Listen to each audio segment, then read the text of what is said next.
আসসালামু আলাইকুম বন্ধুরা, কেমন আছেন? আশা করি ভালো আছেন। আজকে আমি কি রান্না করেছি আপনাদের সাথে শেয়ার করতে চলে আসলাম। আমি যে আমার আম্মু যে মুরগি পালন করছে, এখানে সাদা সাদা মুরগিটি আপনারা অবশ্যই দেখছেন।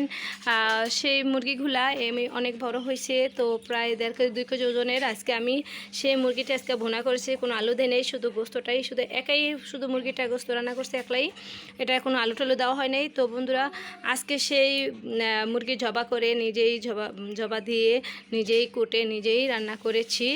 আর এখানে আমি ভাইলা মাছ এই টক দিয়ে রান্না করেছি, আমি ষোলো দিয়ে টক, মানে সেই টকটা দিয়ে রান্না করেছি। এখানে এই যে দেখুন ডাল, এটা হচ্ছে বুটের ডাল, এটা আমি সিদ্ধ করে নিয়েছি। এটা কিছুক্ষণ পর এটা যখন আমরা ভাত খাবো, নামাজ পড়ে ভাত খাবো যখন, তখন এটা পেঁয়াজ কেটে নিজে হাতে মানে এটা বতারা তৈরি করব। কারণ এখন বতারা তৈরি করলে এটা শক্ত হয়ে যাবে, সেই জন্য একটু লেট করে যখন খাবো তখন আর কি। যাই হোক বন্ধুরা, আমি যেটাই বলতে চাচ্ছিলাম, আসলে নিজেদের ঘরে জিনিস থাকলে ওটা যখন তখনই খাওয়ানো যায়। যেমন যে এখানে আজকে কিছু মুরগি যে এগুলো আনলাম, এগুলো একটু বড় হবে, যখন খুশি মনে হবে নিজে জবা করে খাইতে পারবো। ঘরে কিছু না থাকলেও, ফ্রিজে যদি মাছ না থাকে, বৃষ্টির কারণে বাজারে যেতে না পারলে, তো নিজের ঘরে কিছু থাকলে কিন্তু সেটাই তৈরি করা যায়। তো আজকে সেটাই আমি করেছি, যেটা আমাদের ঘরে মুরগি ছিল, তো এটা জবা দিয়ে আজকে এখানে 2 কেজি ওজনের মুরগি আমি রান্না করেছি। তো কেমন হয়েছে বন্ধুরা বলবেন। এটাকে বলা হয় টাইগার মুরগি, ঠিক আছে?